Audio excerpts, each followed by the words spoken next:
네, 오늘 같이 나누실 본문은 구약성경 시편 104편 1절부터 9절까지의 말씀입니다.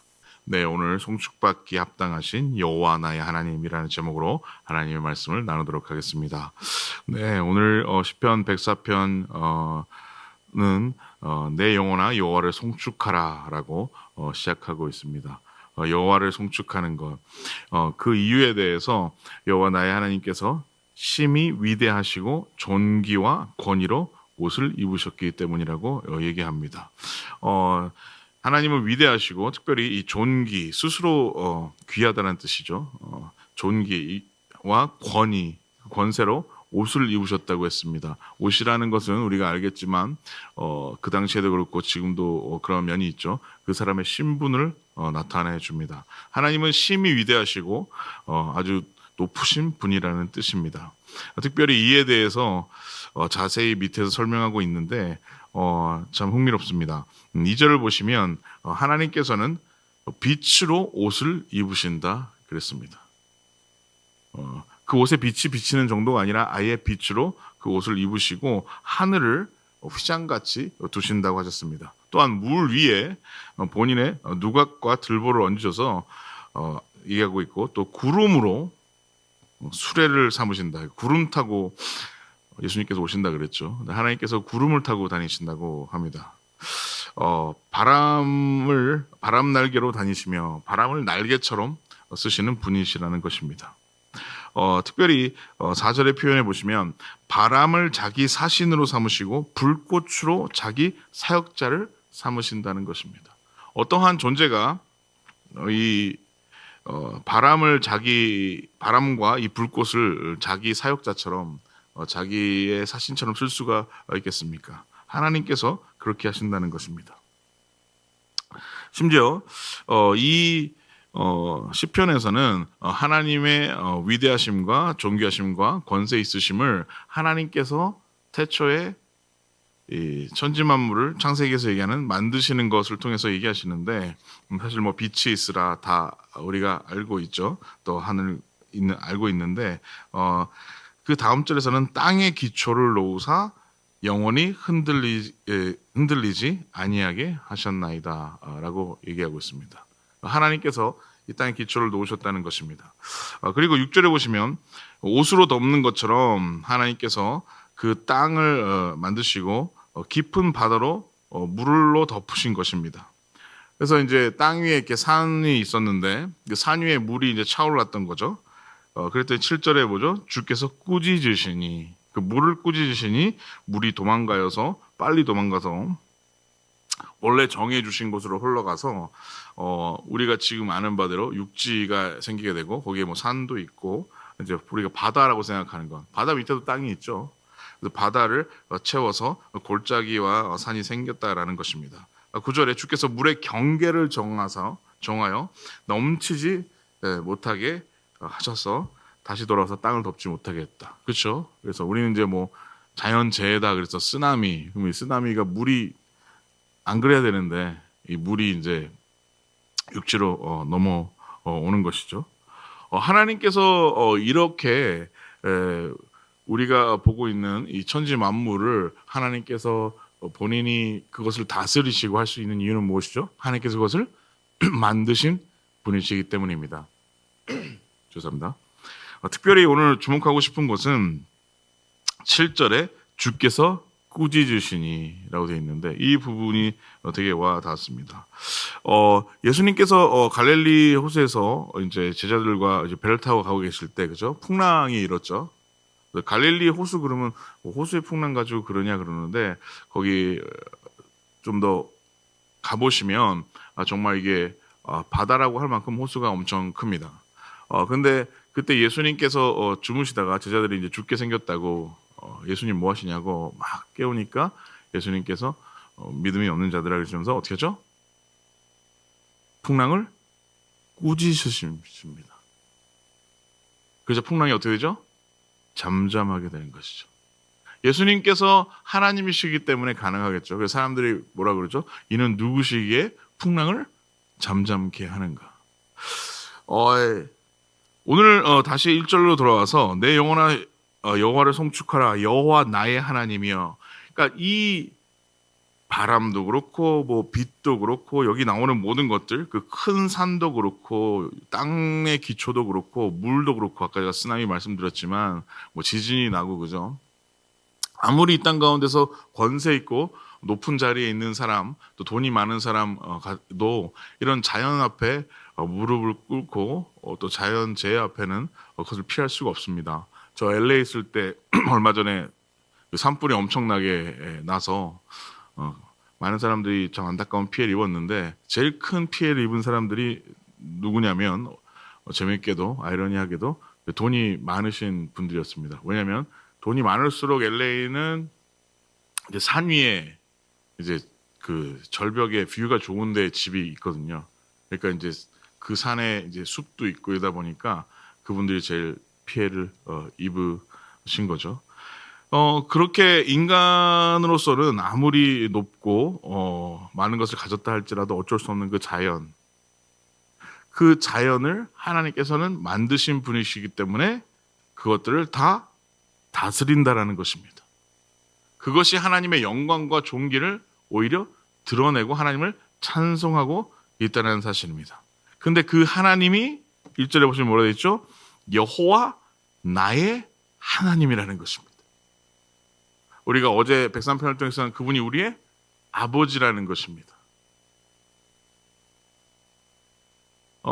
천사들이 되게 흥미롭게 우리를 놀라면서 지켜본다 그랬죠, 그죠? 성경 표현에서 하나님께서 우리를 하나님보다 조금 못하게 만드셨다고 했어요. 조금 못하게. 그러니까 천사들도 귀한 존재들이죠. 하나님을 수정드는. 그러나 인간이란 존재는 천사랑 비교할 수 없는 하나님께서 대신 죽기까지 사랑하시는 그분의 자녀인 것입니다. 뭐 저도 그런 적이 없어서. 근데 혹시 뭐 엄청나게 부자인 사람들은 집에 이제 그 일 도와주시는 분이 계시겠죠. 영화나 뭐 이런데 보면은 요리해 주시는 분도 있고, 뭐 잔디 정리해 주시는 분도 있고, 운전해 주시는 분들도 있고, 그죠? 다 귀한 분들이죠. 그분들도 리스펙트 해야 되고, 잘 배려하고 잘 사랑해야 되지만, 그들은 고용된 자들이고 섬기는 자들이지 그 주인의 아들이 아닌 것입니다. 딸이 아닌 것입니다. 그러나 그 부잣집의 아들과 딸은 그 아버지의 모든 것을 누리는 것입니다. 아까 주께서 꾸짖으시니 예수님께서 풍랑을 꾸짖으신다 얘기를 했는데, 천사들도 놀라는 것입니다. 저 좋은 인간들은 무슨 존재이길래 그들이 하나님을 배신하고 그들이 하나님이 되려고 했는데 하나님께서 그들을 용서하시고 그들에게 기회를 주시고 그들을 위해서 대신 죽기까지 하시는가. 저들을 위해서 천지만물을 지으신 것은 알겠는데 와, 저렇게까지 하시나 라는 것입니다. 그것은 우리가 하나님의 자녀이기에 그렇습니다. 예수님께서 그 아까 풍랑으로 돌아와서 그 풍랑 가운데 예수님께서 그 제자들과 함께 하셨습니다. 예수님의 또 다른 이름은 뭐죠? 임마누엘, 그죠? 하나님께서 우리와 함께 하신다. 그 풍랑, 뭐 이 하늘과 땅과 뭐 쓰나미와 뭐 이 불이 아니라 그 갈릴리 호수의 그 풍랑이 일 때 배가 뒤집히면 죽을 수밖에 없는 것이 인간의 연약함입니다. 연약하고 하찮은 우리 인간에게 하나님께서는 찾아오셔서 임마누엘, 그들과 예수님은 함께 하셨습니다. 그리고 하나님께서, 예수님께서 풍랑을 잠잠케 하시는 것입니다. 그 얘기는 뭐죠? 너희는 내가 누구인지 모르냐? 하나님은 내가 너희와 함께 한다. 어떤 인생의 풍랑도 하나님께 하시는 하나님께서는 잠잠케 하실 수 있는 분이시라는 것입니다. 예수님께서 십자가에서 못 박혀서 돌아가셔서 우리 죄 값을 다 치르셨죠. 우리를 참 자유케 하셨고 다시 하나님의 자녀와 하나님의 아들로 회복시키셨습니다. 우리를 존귀케 하셨습니다. 그 예수님께서 십자가에 못 박히기 전까지 정말 하나님이 함께 하실 때 하나님의 백성들이 어떻게 살 수 있는지를 그 예수님께서 제자들을 가르치시고 보여주셨습니다. 천국을 미리 경험하는 삶, 왕 대신 하나님의 통치가 임하는 삶, 사단이 떠나가고 문둥병자가 나음을 입고 죽은 나사로가 살아나는 삶. 성령께서 역사하셔서 하나님과 예수 형신 성령을 보내주셔서 성령께서 또한 우리 안에 거하신다 그랬습니다. 영원히 함께 하신다 그랬습니다. 그 성령님이 누구시죠? 하나님과 예수의 영이신 것입니다. 오늘 이 본문을 통해서 이 시편 기자가 하나님을 하나님께 하는 기도, 하나님께 하는 찬양, 내 영혼아 여호와를 송축하라. 하나님께서는 우리가 오늘 하루를 또한 살면서 오늘 이 새벽에 우리가 하나님께 기도드리고 하나님께 마음을 쏟아내면서 그 하나님의 위대함, 하나님의 그 하나님 되심, 그 놀라운 존귀와 권세와 하나님의 위대하심을 기억하라라고 말씀하시는 것입니다. 우리의 인생의 풍랑 가운데 사단은 계속해서 우리를 유혹할 것이고 겁박할 것입니다. 우리가 하나님께서는 하나님의 구원의 역사를 이루어 가시고 지금도 잃어버린 영혼들을 주께로 돌아오게 하시고 또 먼저 부르신 자들을 통하여서 이 땅 가운데 예수님께서 사셨던 것처럼 하나님의 백성들이 빛의 자녀로 또 소금처럼 살기를 원하십니다. 그때에 할 수는 없지만 할 수만 있다면 사단이 우리를 유혹하고 겁박할 텐데 낭망하지 말고 하나님을 기억하라는 것입니다. 우리의 모든 것에 있어서 우리의 기도가 또 우리의 생각이 우리의 계획이 하나님의 하나님 되심, 하나님의 위대하시고 존귀하시고 권세 있으심을 먼저 오늘 이 시편 말씀처럼 기억할 때 그 하나님이 우리의 아버지이시고 나의 하나님이라는 사실을 기억할 때 아무리 풍랑이 일고 또 우리 가운데 어려운 일들과 걱정과 세상의 유혹과 겁박이 있을지라도 낙심하지 말라는 것입니다. 그 모든 것은 하나님께서 꾸짖으시고 잠잠케 하실 것이라는 것입니다. 지금도 하나님께서 육지에 물이 범람하지 않게 하시듯이 우리가 어려워하는 것들, 저 악인들은 왜 저러는가 뭐 이런 문제들도 하나님께서는 아직까지 악인과 의인에게 똑같이 그 해를, 그 빛을 비추시는 것입니다. 하나님은 살아계셔서 그 모든 것들을 만드신 분이 모든 것들을 주장하고 계십니다. 우리 인생 가운데 풍랑이 일 때 그것을 하나님께서는 꾸짖을 것입니다.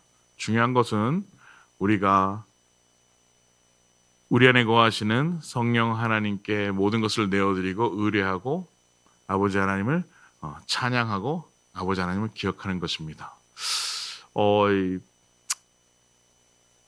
그런 기억 있으신지 모르겠어요. 제가 LA에도 잠깐 살았는데 시드니에도 제가 잠깐 살았습니다. 호주에. 거기서 날씨가 되게 좋더라고요. 그래서 1년 내내 좋더라고요. 아틀란타도 날씨가 비가 조금 오긴 하는데 좋은 것 같습니다. 되게 슬픈 일이 있거나 되게 힘든 일이 있어서 이제 나와서 차를 타고 가는데 나는 눈물이 날 것 같은데 하늘이 너무 맑은 거예요.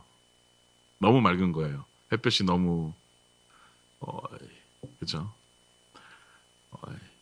우리 인생의 풍랑이 일고 내 마음이 너무나 힘들 때 누구와도 내 마음을 나눌 수 없고 사방이 우겨쌈을 당한 것 같을 때 오늘 또 그런 일이 일어날 수도 있는데 고개를 드셔서 잠깐 나가셔서 하늘을 한번 보시기 바랍니다. 하나님 어디에나 계시지만 그 하늘을 만드시고 또 하늘이 무너지지 않게 그 하늘을 붙들고 계시고 또 풍랑을 잠잠케 하시는 그 하나님을 생각하고 그 하나님께 도움 구할 때 하나님께서 우리를 지혜해서 지으신 이 천지 만물뿐만 아니라 온 우주 만물을 다시 우리에게 영광 가운데 주시고 우리와 함께 왕노릇하시고 다스릴 날이 곧 오실 것입니다. 네. 오늘도 그 다시 오실 예수님을 기다리며 하나님께서 지금 일하고 계신 그 놀라운 하나님의 구원의 역사, 그 역사에 우리도 복음을 들고 동참하고 우리 삶 가운데 하나님의 나라를 누리시기를 주의 이름으로 축원합니다.